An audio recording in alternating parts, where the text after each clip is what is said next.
தூய பிரான்சிஸ் ஆண்டவர் இயேசு கிறிஸ்துவின் காயங்களை தன் உடலில் வரமாக பெறுதல்.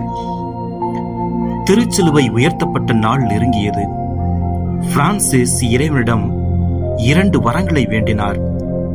ஒன்று, சொற்களால் வர்ணிக்க இயலாத உமது பாடுகளின் வேதனையை என் சக்திக்கு இயன்ற அளவு நான் என்னில் அனுபவிக்க வேண்டும்.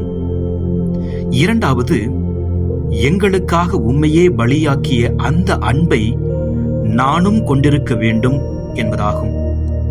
இந்த நிலையில் வானம் பிளவுபட்டது. நெருப்புமயமான 6 இறக்கைகளுடன் ஒரு செராபின் இறங்கி வந்தார்.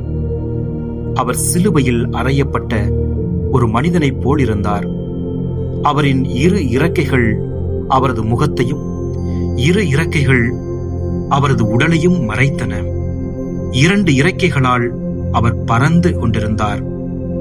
செராபின் தன் பார்வையை பிரான்சிஸ் மேல் பதித்தார். உடனே இயேசுவின் 5 காயங்களும் பிரான்சிஸின் உடலில் பதிந்தன. கைகளின் மேல்புறத்தில் உள்ளங்கால்களில் ஊடுருவி வெளிவந்து மடக்கப்பட்ட ஆணியின் நுனிகள் போன்று தசைகள் தடித்திருந்தன. விலா காயத்திலிருந்து இரத்தம் கசிந்து கொண்டிருந்தது.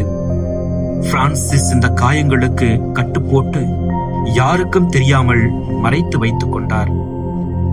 வானே செதுக்கிய அந்த அடையாளங்களை அவரால் நீண்ட நாள் மறைத்து வைக்க இயலவில்லை. லியோ, ரூஃபினோ மற்றும் பலர் நேரடியாக 5 காயங்களை கண்டுள்ளனர். தெய்வீக வல்லமை அவற்றிலிருந்து புறப்பட்டு அவர் செல்லும் இடத்தையெல்லாம் ஆன்மீக சோலையாக்கிக் கொண்டிருந்தது.